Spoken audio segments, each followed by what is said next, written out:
Welcome to the Financial Doctor Show.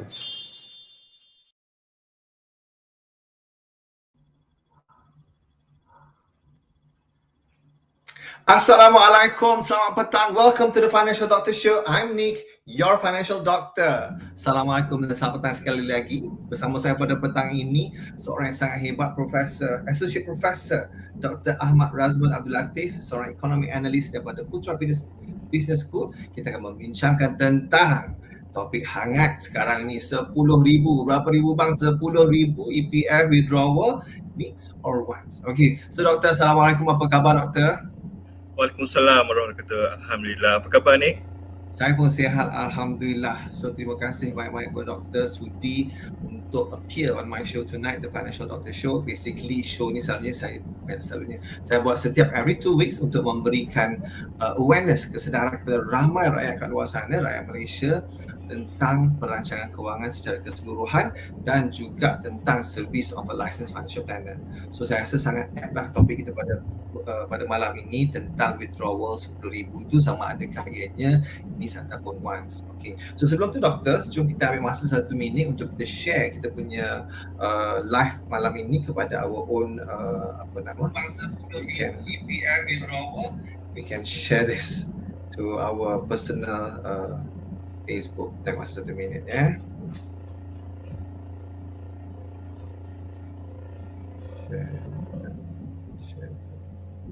Share.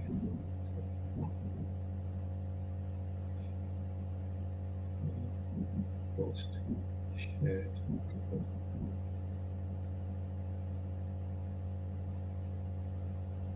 Alright.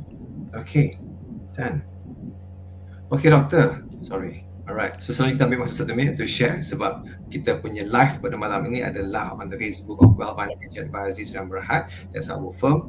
So basically memang tujuan kita lah untuk memberi kesedaran kepada rakyat Malaysia tentang perancangan kewangan dan juga service of a licensed financial planner. Okay, Doktor, sebelum kita pergi lebih lanjut, boleh tak Doktor introduce sedikit tentang diri Doktor? Ini sekejap bagi Doktor, sekejap bagi Profesor. Nak panggil Profesor lah. Okay, Prof. Sorry. Boleh tak Prof introduce sedikit tentang diri Prof? Okay, thank you for inviting me for this session. Biasanya my student call me Dr. Razman saja. I'm teaching MBA in Putra Business School. I've been in the academic industry ni for the past more than 20 years. But at the same time, I'm actively involved in a couple of NGO because I'm a passionate case writer and I also have a company and providing consultation and training and giving talk as well. So that's a brief description about myself lah. Doctor, you mentioned just now you're a case writer. What do you mean by that, Doctor? Basically, kalau kita lihat lah nowadays, we have so many interesting stories. We don't actually need the fiction. Sometimes the truth is the stranger than fiction. So various stories about many organizations and we should learn from what happened to them so that we can learn from the past mistake. So all this can be written in a format called a case study, so that will be useful for the organization and for their internal staff development, for teaching and training purpose. So rather than reading a boring textbook or just simply this is real case studies. Yes, so you will be surprised that there are a lot of interesting case studies about companies in Malaysia and in the world. So, all the while, I never thought who actually write down the real all these case studies that we have in our discussions when I took my IFP, my CFP. So inilah rupanya orang yang menulis case studies because it's well written. I'm sure someone would have spent time to write it. I see. So alright, so you're a case writer. Alright, Doktor, sebelum kita pergi kepada soalan-soalan yang lebih mencapai pada malam ni, I think my audience also would like to know more a little bit about Doctor. So we're going to have some ice-breaking question. Doctor, what is your passion at work? What is your passion at work or in your industry? What is it that make you feel so excited about what you do? At the moment, I'm more excited about my NGO works. I'm the vice chairman of Movement for Monetary Justice. Kalau nak ambil nama Avengers, orang dah ambil. Justice League pun orang dah ambil. So kita guna Movement for Monetary Justice. So we affiliated with the International Movement Monetary Reform, where we champion the reform of monetary system. We believe that the current economic crisis or financial crisis, the rising cost prices, the stagnating salary apa semua ni still cannot be solved by existing monetary system. So we are offering the alternative to it. So that's currently my passion in my work. Movement for Monetary Justice. Amazing. I think this is an interesting work, Dr. This is the first time I heard about this, but I believe it is an interesting punya, you have an interesting cause, and I think it's very needed because you mentioned championing reform of monetary system. Yes, can go to the website mmj.my ataupun Malaysia Michael Jackson. Orang selalu panggil Malaysia Michael Jackson, senang nak ingat. mmj.my.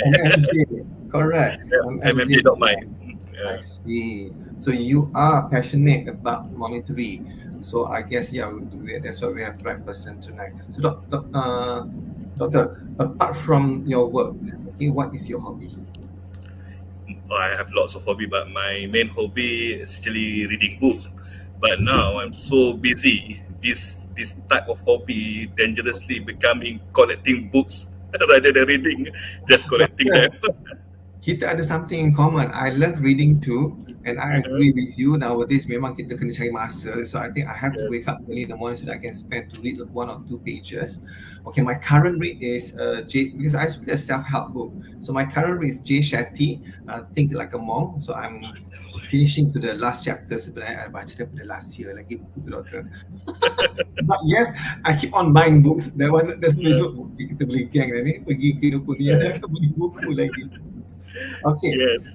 Doktor, satu fun fact about doktor yang orang tak tahu. Apa dia? I love collecting data and transforming them into graph and chart. So all kind of data like COVID-19 cases, my personal expenses, my media appearances, stuff like now. If I'm giving talk or whatever, so I compile it and sometimes I even use it to apply for some record. So recently I received a certificate from Malaysia Board of Record for having made 403 appearances. So how do I prove to them? Because I just compile a list every day when I appear on media. I just put it in my file and then put it in the Excel and then just submit to them. So this is my. In fact, when I was younger, I used also to collect data about how many times I go watching movies with whom, but. When I got married, then I think better not. Better not. So that's one data collection that I already stopped. You have to stop. And those old data, I think better destroy also lah. Wow. Okay, I never knew there's such people who will do that. But that means a lot of things that you have to record, Doctor. Kalau sampai you tengok movie pun you record, right? I mean, but it's a good practice though. When we talk about cash flow, I think that's something that is highly recommended. Wow, fantastic. So, Doctor, apa your favorite quote, Doctor? I came across this one quote that generalization is a dangerous statement, but then I tend to create my own quotes rather than referring to other people's quotes. So my current favorite quote that I created myself is that if you take care your relationship with God and His creation, especially the human, you'll be successful in this life and hereafter. So this is something that if you take care your relationship with God and His creation, especially the human, you will be successful in this life and hereafter. I think that is something I particularly found to be true. Because I remember Tan Sri Juan Jaafar mentioned that be nice to everybody on your way up, because you're going to meet them on your way down. So basically, it's all about having a good relationship with everybody. Correct. I like because when you say with God and His creation, his creation meaning not just humankind but also Yes. binatang, betul tak? Pokok-pokok, whatever keliling kita, betul tak? So I guess if everyone has this kind of thinking, doctor, mashallah, I think we're gonna have this world is gonna be a safe place to live. Kan? Tapi of course lah kan, mana ada perfect situation. But yeah, it's a very very good kata-kata yang doktor bagi kat sini. I hope I will also would like to use this and write in my posting tomorrow. Okay, doctor, what is your favorite food? Tapi mungkin audience tak tahu ya, I just got to know doctor and I share same common. Since we are from the both of us are from the same People Republic of Kelantan, so we are a bit biased here. So we believe that we have the best food, the best people. So the best nasi kerabu, the best nasi daging. Yeah. So my favorite food is my mom nasi kerabu. So that's but strange enough, during Ramadan is coming. Her custard is my favorite. So basically everything that cooked by my mom lah. So your mom is living in KB or she's in KL? She's here in Kajang. So fantastic. So every time she cook, it's always fresh and original lah. I mean, not lucky you, doctor. You're so lucky. My mom is not a Kelantanese. My mom is a Perakian. My dad is a Kelantanese. So my mom ada dulu dia pernah juga buat nasi kerabu, but not her specialty lah. Her specialty is more curry and all those. But wow, it's amazing kalau you have your mom who can buat nasi kerabu, boleh buat nasi daging. I think wow. Okay, I think kalau cakap pasal makanan ni, kita tak boleh berhenti. So I think we can talk about until the cows come back. Alright, so now tonight's topic 10,000 EPF withdrawal needs or wants. Right, so I guess this is like the third time, right? That fourth time actually. Fourth time, right? Yeah, sorry, it's fourth time. Actually, that right, Malaysia diberikan peluang untuk mengeluarkan duit 10,000 ni. Jadi, of course, I believe the purpose that the government buat ni is to help those people who are impacted either by COVID or by the recent banjir, right? So there are people out there struggling for life. But there are also people who can take up and that, right? Because it's general. Okay, so that's why we invite you, doctor, pada malam ni to ask you all these questions. So the first question, doctor, what are the situations to consider withdrawing the 10,000? Right, Nick. Actually, I always say this in my interviews with the media that first of all, I'm not that keen for this kind of withdrawal to take place, because I always believe that we shouldn't touch the depositors or the contributors money in the account.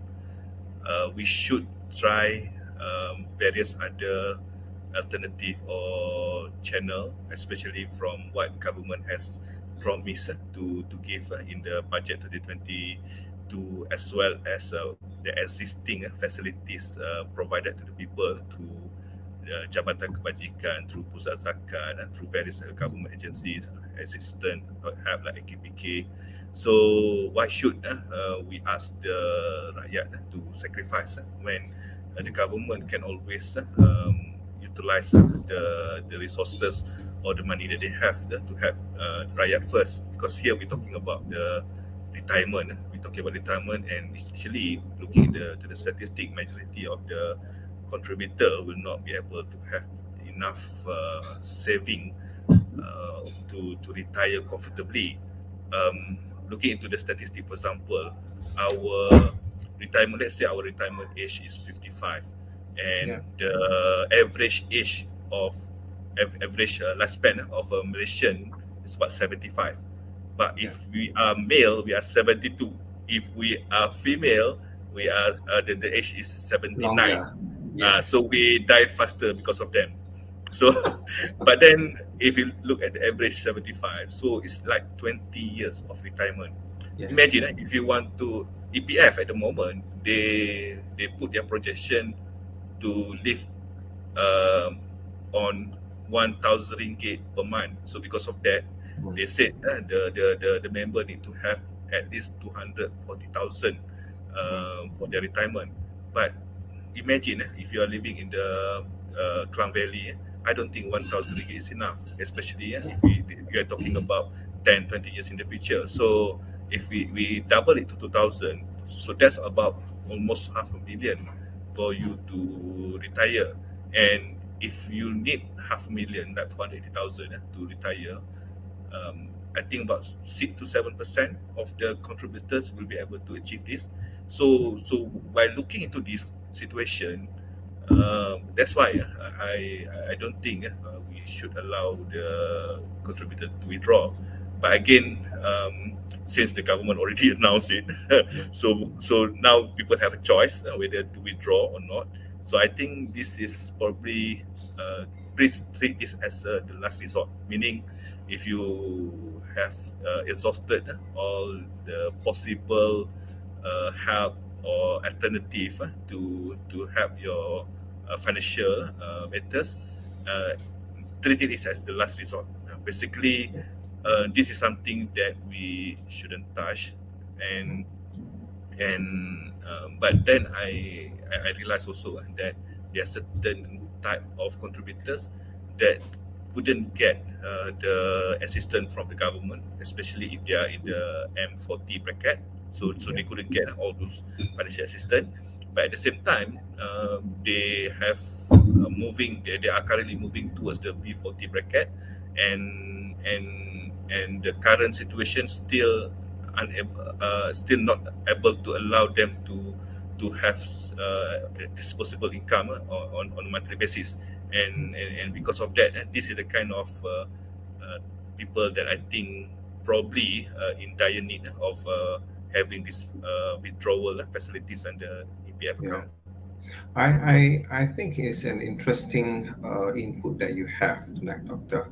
I think first and foremost, I can feel that you are totally, I wouldn't say against. You are against people withdrawing their EPF money for the sake of it is meant for retirement. Okay, and regardless, I wouldn't say regardless also, but then again, there are people who are badly impacted by COVID, badly impacted by the recent flood. I think not just once, I think twice. If you can see the magnitude of the flood that happened and that caused people to lose their livelihood. So yeah, but they should take out if they are in this situation and they are struggling.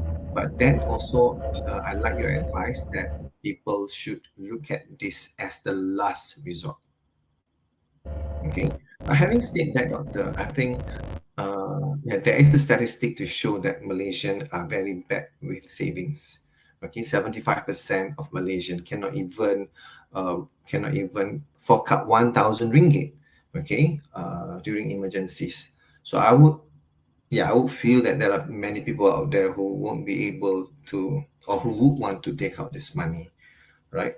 So having said that, Doctor, what is the impact to EPF members for the retirement savings? I mean, what would be the specific impact? Okay, when we're talking about number of members, there are about 15 million, if I'm not mistaken. Your voice is like, can you put your mic closer to you? Yes, okay, but now can you hear me? I can hear you, tapi perlahan. Yeah, there's a sound. That's strange. Because I didn't change anything. I see. Okay, but can you still hear me now? Yes, can, Doctor. Proceed. All right. Okay. So basically, when we look into the current status of EPF members, 2.4 million members actually have near zero saving, meaning less than 1,000. and about 5.9 million of the members actually have quite critically low amount, about less than 10,000. So 5.9 million have a saving below 10,000. So when this special withdrawal facility is being offered to allow them to withdraw 10,000 ringgit, what is going to happen that from 2.4 million that have near zero is going to be 4.1 million. 4.1 million EPF members will have less than 1,000 ringgit after this withdrawal. And the number of those who have less than 10,000 also will also become 6.6 million. So more than half of the members will have saving less than 10,000. If we try to look into the demographic based on ethnicity, 5 million Putra, we are talking about the Malay and other Putra, will have less than 10,000 ringgit. 5 million Putra members. The other ethnicity will not be that affected. And interestingly, when we look into the statistic of previous withdrawal under ILS 3, ICINA, etc., it was expected that those who withdrew those money under the previous withdrawal facilities are those that have higher savings. So the higher saving they have, the higher the higher saving they have, the older they are. Okay, so it's expected those who have higher saving, they are older and they are the one that withdraw it. But then when we look into the demographic, turns out that majority of them are Putra. So when we look into this kind of statistic, we are talking about the situation getting worse for the members. 5 million Putra will have saving less than 10,000. 4.1 million have saving less than 1,000, and 6.6 million is actually have saving below 10,000. So this is the possible impact when the members are going to continue to withdraw under this latest facility. Now, Doctor, can we ask whether the statistics that Doctor has just mentioned, 5.9 million has less than 10,000, 4.1 million has less than 1,000, are these statistics reflecting active members? Are they still contributing? Because sometimes it makes me wonder, wow, is it that these people are earning so low that their EPF accounts are not growing? Or is it that they used to work before, they have quit, but these are the statistics, they are members. So it's not, the memberships are not being defined as in active members and non-active members. So it's just a generic memberships. If you look into those who are inactive, the number is, for example, when we look into the utilization of their amount from account 1 and account 2, there are so Prof, some... Prof? Can you hear me now? I can hear you, but you sound like very far, and there's like bunyi macam aircon or kipas. Tak ada aircon sini, but is it having? Now it's better. Okay. Now it's better. Yeah. Continue, Doctor. You were saying just now. Okay, so when we look into this statistic, this include the inactive members, but the number of inactive members are not that significant. I see. So inactive here meaning they are no longer contributing to EPF, right? Yes, they no longer contributing, or maybe they simply the employer didn't submit the contribution. So that's also the possibility. I see.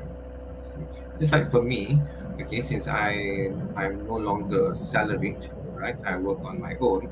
I still have my EPF account, but I'm not contributing anymore. So I do not know I actually fall under active members or non-active members. because I do still keep my EPF account 1, account 2 in them. I cannot do anything about it until I'm 50, 55, right? So I don't know whether I am active or non-active. So if you're not contributing monthly, then you probably the one that inactive, yes, yeah. I see. Doctor, okay, so now we have heard what will be the impact to the rakyat, to the people at large of if they were to withdraw that EPF 10,000. Dah, I mean, what they have also not much, right? So if they were to withdraw, then definitely they would have nil, okay, when they want to retire. But maybe not all will withdraw. So now my next question is, I want to know what will be the impact to EPF, not to the rakyat, but to the EPF. Let's say, if everyone withdraw, what will be the impact to EPF? Okay, as we all know, EPF is the oldest retirement saving plan in the world. I think the 7th largest, and they have just breached the 1 trillion ringgit in value of asset. So they are very resilient. However, when we look into this latest withdrawal, there's a possibility that the rough estimate, there will be about between 46 to 48 billion cash that going to be taken out. So I don't think EPF have that money lying around like that because they need to invest the money into equity, real estate, money market. So definitely they have to dispose of some of the asset. So what's going to happen? Most likely they're going to sell off some of their overseas asset to cater to such withdrawal. They probably have enough liquidity to cover maybe half of the expected withdrawal, but definitely they have to sell off some of this asset. And this is such a shame because when we look into the recent announcement of the dividend, it turns out that the overseas asset investment, the one that gives higher return than the domestic. We know domestically our Bursa Malaysia is not doing that well. I think it was negative 3.7% last year. So the overseas investment is actually helping EPF to be able to declare still a very good dividend of 6%. And because of that, I think there's a possibility it's going to be a tough challenge for EPF to declare the same amount of dividend for this year, due to the fact that they have allowed up to 101 billion withdrawal. So this is going to be another 46 to 48 billion. So it does going to have some impact on EPF. I do not know whether this also will affect their domestic investment, but there's a possibility that could also happen.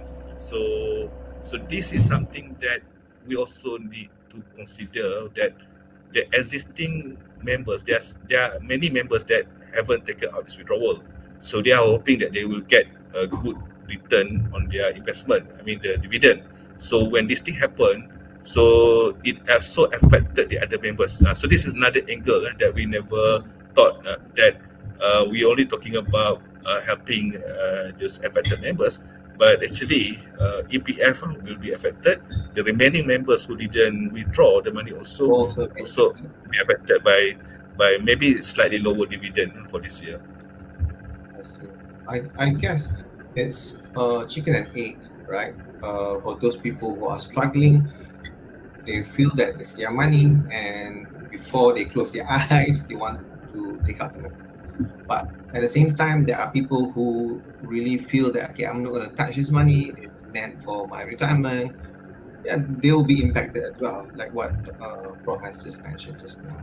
Okay, so to come in between to please everyone may not be that easy. I think it's not an easy thing to do. Okay, there will be someone who will not be happy with this. There will be someone who will be happy with this offer that the government has made. All right. So we actually have a question by Puan Juliana, but I will address a question by Puan Juliana later. But because I also have similar question which I will ask Doctor later. Okay. All right. So you hold on, Puan Juliana. There, I will attend to your question. Okay. So Doctor, next question. What are the considerations before someone proceed to withdraw? Yeah. Just like I said before, before you decided to withdraw, maybe try to see whether you have any other alternative option to settle your financial difficulties. For example, maybe you want to meet up with representative from AKPK, agency credit dan pengurusan agency counselling dan pengurusan kredit, so that they will be able to help you in restructuring your monthly debt commitment, because here we're talking about one lump sum payment. What if your financial difficulties is actually to pay monthly payment? So maybe this lump sum payment can help you to settle your monthly commitment for a few months. But what happen afterwards? So AKPK can actually help restructure such commitment, so that you will have disposable income every month. So in the end, probably you don't need that money from EPF to withdraw. So another consideration, EPF also have some statistic to show if you decided to withdraw this kind of amount money, they found out that on average it's going to take additional like 5 years for you to replenish the amount that you have withdrawn, and about 25% of the members will take more than 5 years to replenish the amount. But the scary fact, there will be another 25% they will not be able to replenish the amount, meaning they are already nearing the retirement. So once they withdraw this amount, they don't have enough time. So that's why I think a few months back there was some controversy when they said you need to have more 5 years, you need to have additional 5 years to replenish. Does it mean that you have to work until you're 60 years old? So that's actually another possibility, meaning that in order to achieve minimum amount to be retired comfortably, you probably need to extend your retirement age to generate additional contribution, unless you are able to get a higher, better salary. So that's another consideration that you also need to consider. First, do you have any alternative of funding before you proceed to withdraw? Secondly, if you withdraw it, will you have enough time to replenish the amount that you withdraw, so that you will be able to retire comfortably? All right. So I recap. You must find your alternative. Okay, if there are. Secondly, you doctor mentioned just now, talk to AKPK. Right? If you can reschedule your loans or whatever liabilities that you have, the commitments that you have. All right. And you also mentioned just now that people need to consider the 10,000 that you take out now, that it will take 5 years. If you have that 5 years. Kalau tak ada 5 years tu, memang Dr. Jack, maybe you have got to consider you can't retire at 55, you have to retire at 60 or something like that. Okay, so these are the considerations that we hope that the people or my audience listening tonight, all right, to consider before you take out this money. Right. So, okay, we have a question which I'm going to take up now. This question is from Idham. Okay, Kara, can you put up the question on the screen? Okay, so walaupun EPF has mentioned this is the last withdrawal, do you think that there will be continued pressure for future withdrawals after this, say in 6 months or 12 months time? Okay, this is a valid question, and this is also the question that being asked by many people. So I guess I can give my opinion here. Unfortunately, EPF doesn't have a final say. The final say is the Minister of Finance. So even if EPF want to say no, then but the Finance Minister say okay, or maybe the government say proceed to withdraw, then they have to follow. And I have a misgiving about this because I noticed that maybe this time, okay, maybe the first 3 facilities with the withdrawal, so maybe we need that due to the pandemic, because it's a black swan event. It's something that we never anticipate. But this time, it happens because of the pressure or by the push of several politicians, okay, that trying to, for me lah, they're trying to gain popularity or people favors, and doesn't really think or doesn't really have a responsibility to address this issue that more beneficial to the people. Okay, so they want to become popular and they just propagate for the easiest solution, but not necessarily going to help the people in the long run, the rakyat. So that's why I still believe the government still have resources to help the people.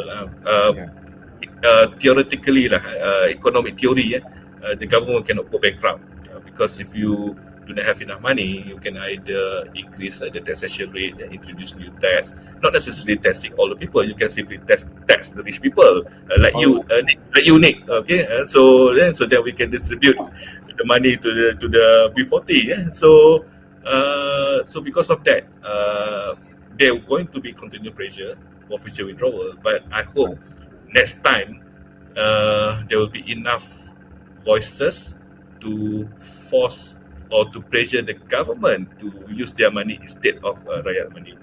Okay, I think we are not trying to be political tonight, but then again, yeah, I do agree with you on some of the thoughts that you have, and I think this question by Cik Diham also, I think it's not up to EPF to decide.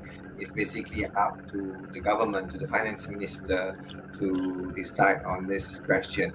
But Doctor, I just realized I was looking at my laptop. Today is 18th of March 2022. Do you know what day is today, Doctor? The day Malaysia, for me, the day Malaysia now can officially in the RCEP. The effective. The RCEP, the free trade agreement with the okay, right. The ratification has become effective today. What I have in my mind, 18 March was the date that we went into MCO. Now I remember 730 days since 18 March 2000. Because you know, I collect the data. 730 days. I was telling my friend I wanted to buy a cake to celebrate 2 years of MCO. There you go tonight. In my show, the Financial Doctor Show, we say selamat lewat 2 tahun MCO. Okay, Doctor. Yeah, we have another question. All right, by Cik Mira, by Mira Al Yahya.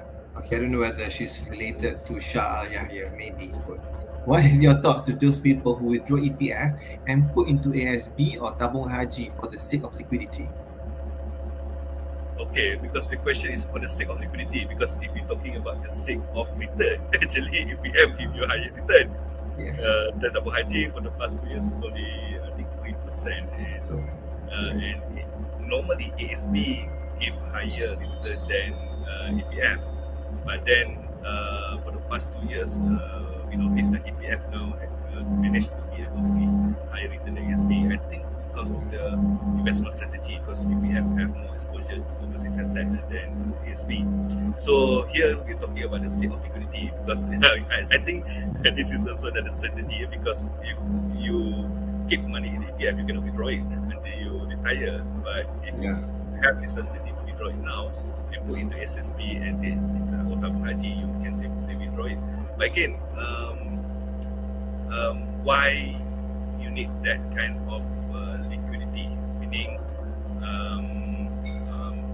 can you generate the liquidity without having to withdraw the EPF? If I think it's possible to create such liquidity without having to resort to withdraw your money from EPF, because it's give a good return already. I think that's why you guys ada like Mira ni kena engage dengan web advantage lah kot to know the tips and strategy to create liquidity without using this kind of withdrawal. So I guess perhaps to look into the, like I said lah, to do some research to see whether can we have enough enough disposable income every month or possible income from passive investment to create such liquidity that we desire. For me, I also practice my own strategy to create this kind of liquidity, because we don't know there will be some emergency expenses. But it's possible. Maybe that's the thing that Cik Mira Ayah here is looking at, I think, for emergency funding. But you're also right in the sense that people should have saved money on their own from the beginning, all right, to create your own emergency funding. You shouldn't be waiting for this kind of offer for you to start. But yeah, having said that, there are people who can't afford, from day one to start, either by is it that they're habit, or is it because they don't have the knowledge how to start saving or how much to start to save, right? So I read in one of your articles that Doctor mentioned that people should talk to licensed financial planner before they make any decisions, right, Doctor? So specifically, why you recommend that to Malaysians at large to speak to licensed financial planner before they're making any financial decisions?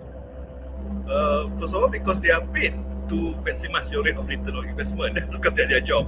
Basically, if you want to manage your personal health, you go see a doctor or a physician.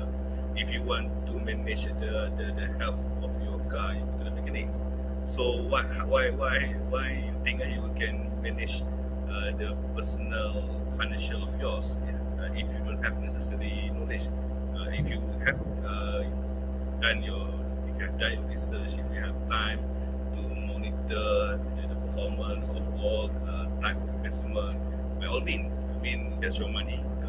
That's what you can have this kind of financial freedom to do all these things. But then, the majority of us are busy working and not necessarily related to financial.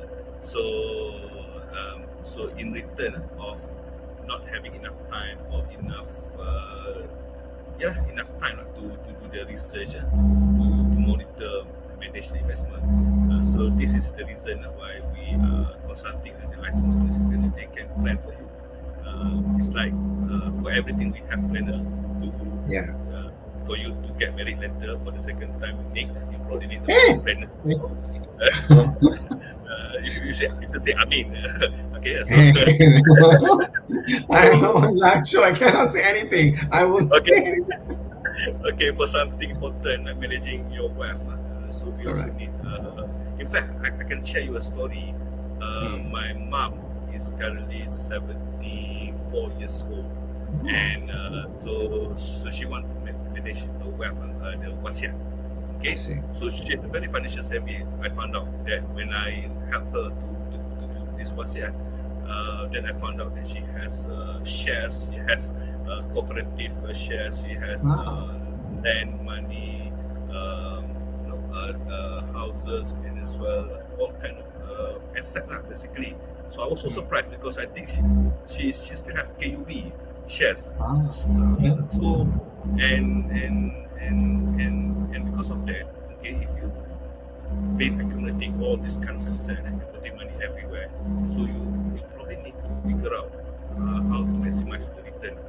Correct. She has the shares of KB, but that shares is really not really giving good return. So, but if we start early, then we can probably maximize this kind of return by consulting the right people, not your friendly neighbor, the auntie that you met in pasar.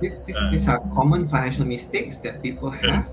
All right, so that's why the Financial Doctor Show aims to educate people at large about full financial planning, about the service of a licensed financial planner, and like what Dr. rightly said.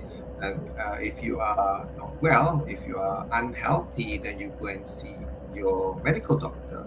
All right. So if your car breaks down, then you bring to the mechanic, right? But if financially you are not well, when I say financially is not well, this is where you must see it holistically. It's not just going to certain agents, but someone who can give you an unbiased advice and also solutions. All right. I'm going to go to the next question, Doctor. All right. This question is related to the question that Puan Juliana asked. I hope Puan Juliana is still watching us there. Okay, Doctor, can I withdraw 10,000 and start a business? Oh, I'm teaching business in Putra Business School. So listen, I, for the good means out.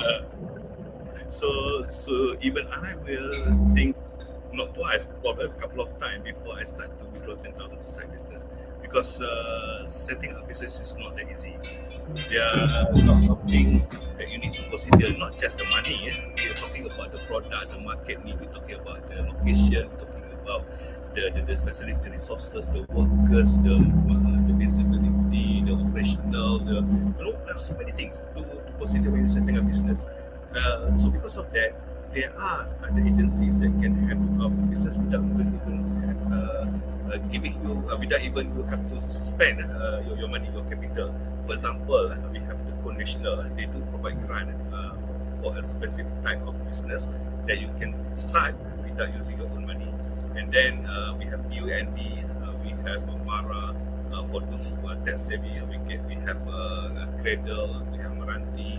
So actually there are lots of agencies in various ministries that can help you in setting up business. And they're not just simply giving you money. They can give you mentoring, they can give you coaching, they can give you even can give you machinery, packaging, branding, as well as facilities like shop lot as well. So just by simply withdrawing 10,000, it's not enough, but it's actually for me like it's a big thing. So it's better to get the right platform to set up a business. Correct. I totally agree with you, Doctor. And when you mentioned there are 5 here, the code, UNB, Mara, Cradle, Meranti, there are so many platforms out there that the rakyat can go to seek for grants. And some give you machineries, some also give you mentoring, things like that will guide you. I think these are better platforms for you to go start a business. But I believe You'll be surprised, Nik. I went to Sirim. We thought Sirim only check the quality. Turn out they have a specific program. Yeah, they have a specific program, Sirim Fraunhofer, where they provide machine to help the entrepreneur. They have the makcik jual keropok ikan. They came up with a machine to dry the fish for free. I see. So I think people are just like, they are so lazy to go and find out, because to go for all this, definitely you have got to come up with your forms and fill up things and go for interviews and whatnot. I guess these are the people who just want, this is an easy money.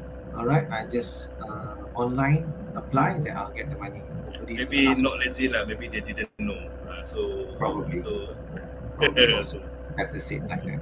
Yeah, maybe they didn't know. So now tonight, my guest, my special guest tonight, Associate Professor Dr. Ahmed Razman, has mentioned to you not 5, 6, okay, 6. Nampak video? 6, okay, 6 platform that you can go get some grants, get money, machineries, advisories, and whatnot for your business. So go and check out those. Right. So now, Doctor. One more, Nik. Yes. Buat teraju 500,000. Yeah. Putra especially.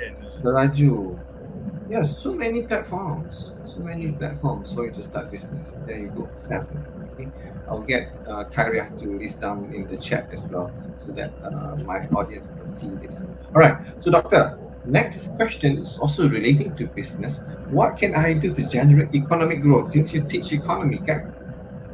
What can I do to generate economic growth with 10,000 ringgit withdrawal? Actually, this question you are the one supposed to answer.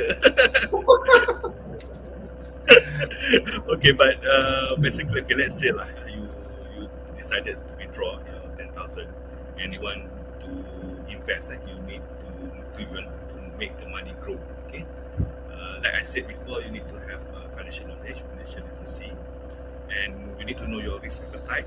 Risk appetite meaning, are you a risk averse? Are you a risk taker? If you're risk averse, then you probably just going to put back in the fixed deposit. But now it doesn't makes sense to put money in the fixed deposit because it just gives a return probably around less than 2% now. So if you're risk averse, actually it's better to put in the EPF because it's guaranteed by the government. So basically, normally if you want to withdraw this, you probably the risk taker kind of people. You want to generate return more than 6% annually. But then, I said that financial knowledge is very important. Nowadays, there are a lot of investment possibilities for you to invest your money with. Before this, people thought probably can just pump the money into shares. But people now have something called ECF, equity crowdfunding, where you can invest in a private limited company.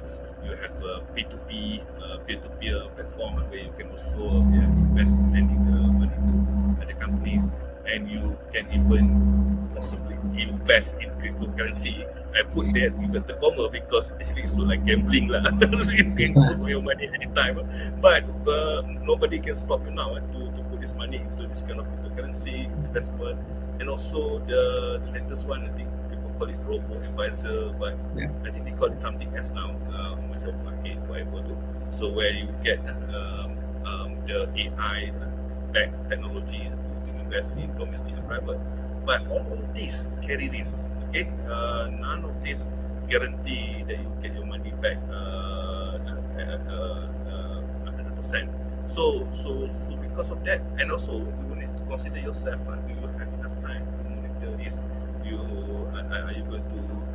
you going to prefer to receive a passive investment or not? Some of my friends, they withdraw this EPF money to buy shares, and one of them that I know couldn't sleep for 3 nights, and also unable to tell the wife. So last time I checked, they're still married, so I guess problem solved now. But this is the unnecessary problem or trouble that we don't want, and we want to withdraw, and we thought that. And in this, and now I'm talking about all this legitimate investment, and here we also currently exposed to scam, like Macau scam, many scam, and some of the smart people can easily also fall track into this. One of my PhD students also managed to be tricked into this kind of scam. So without such knowledge literacy, we need to know where to check the credibility of the investor. For example, if people ask you to invest in kind of trust fund, you need to always check with Security Commission website because they have a list of registered companies that can receive money or deposit from the public. All this knowledge is something that you need to have. So meaning you need to have a little bit of sacrifice of your time, read a lot, research a lot, ask people a lot, get advice a lot. If you decided to have to give it a go to generate your own economic growth through this 10,000 withdrawal. Otherwise, just leave it to the expert. Let EPF manage your money to give you this percent return every year. I like the 2 points that you mentioned, Doctor. Number one, you said you must have knowledge. When you wanted to generate the economic growth for yourself with that 2,000, you must have knowledge. But I would say many people out there, either you just listen to your good friends or you do your own minor research, all right, which maybe you fall either into scams or financial mistakes, all right? And there's a second point that you mentioned correctly about risk profile, which many people, or I would say, being a licensed financial planner myself, right? People don't really want to listen about risk. They like to listen about the return. The higher the return, the better. But they forgot, or either they are being blindfolded, or they just decide not to listen about the risk. But yes, risk profile is the most important thing that you must understand before you make any investment. And I would like to add also, since we mentioned about knowledge, is about having emergency funding. You must have your emergency funding in place. All right. So I guess tonight's question, we have spoken at length, okay, whether one should take out that 10,000 or not.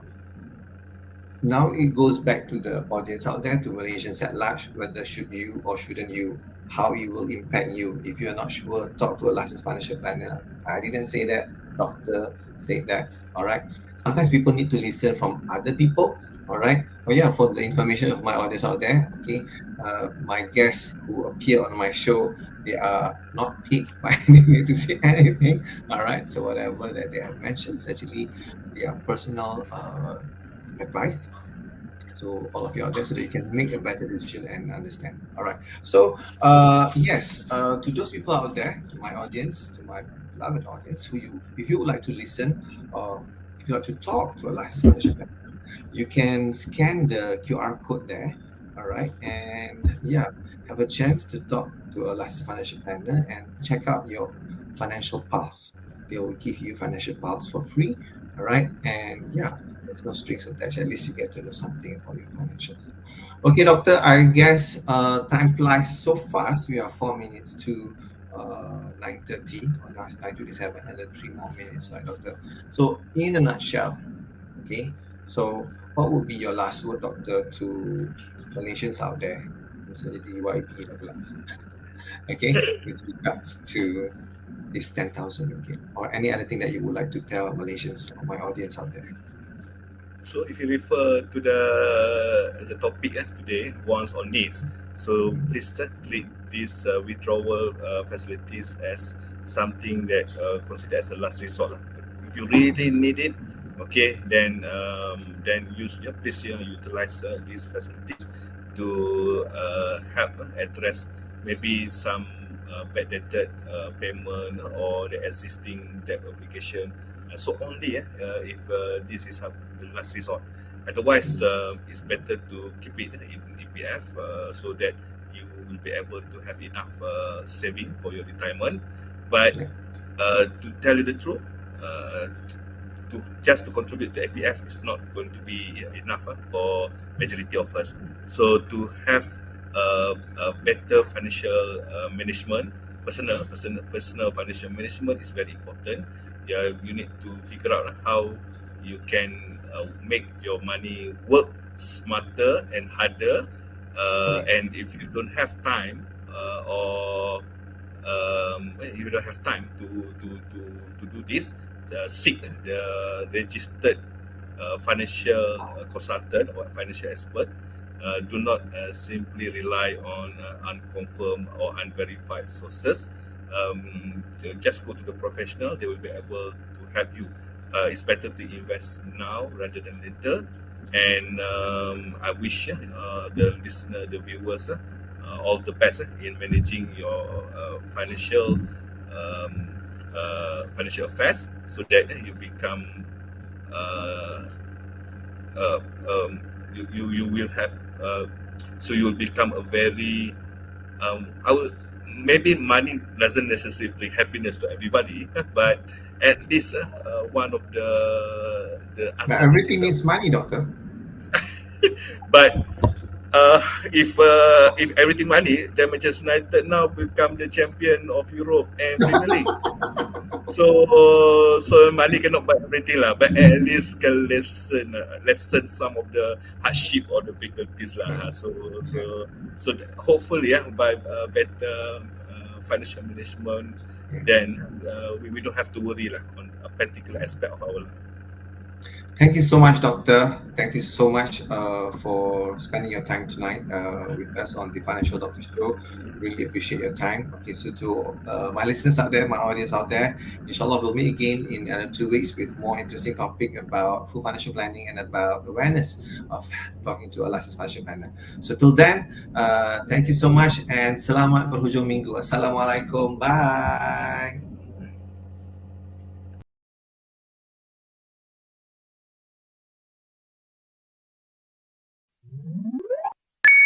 Thank you for listening to the Financial Doctor Show.